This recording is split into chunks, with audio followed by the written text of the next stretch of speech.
కాలుష్యం ప్రమాదకర స్థాయికి చేరింది. తాజాగా ఢిల్లీ గాలిలో ప్రమాదకర బ్యాక్టీరియాను జేఎన్యూ సైంటిస్టులు గుర్తించారు. యాంటీబయాటిక్స్ కు సైతం లొంగని సూపర్ బగ్ అని నిర్ధారించారు. ఢిల్లీలోని మురికివాడలు, రద్దీ ప్రాంతాల్లో బ్యాక్టీరియా జీవం పోసుకుంటున్నట్లు గుర్తించారు. WHO పరిమితి కంటే 16 రెట్లు అధిక ప్రమాదకరమని, అందరూ జాగ్రత్తగా ఉండాలని హెచ్చరికలు జారీ చేశారు. న్యూమోనియా, బ్లడ్ ఇన్ఫెక్షన్ కు కారణమవుతోందని సూచించారు. ఇదిలా ఉండగా ఇవాళ ఉదయం ఢిల్లీలో గాలి నాణ్యత సూచిక ప్రమాదకర స్థాయిలో నమోదైంది.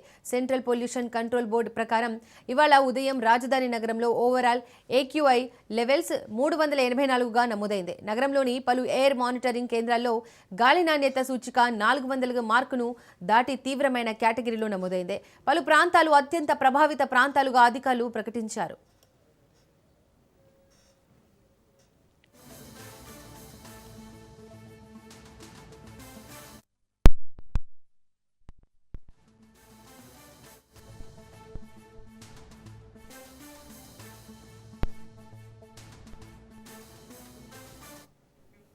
ఆరోగ్యంగా ఉన్నవారిపై వీటి ప్రభావం తక్కువగా ఉన్నప్పటికీ వృద్ధులు, చిన్నపిల్లలు, శ్వాసకోశ వ్యాధులు ఉన్నవారు, రోగనిరోధక శక్తి తక్కువగా ఉన్నవారికి ఈ సూపర్ బగ్స్ వల్ల చికిత్సకు లొంగని ఇన్ఫెక్షన్లు సోకే ప్రమాదం ఉంది.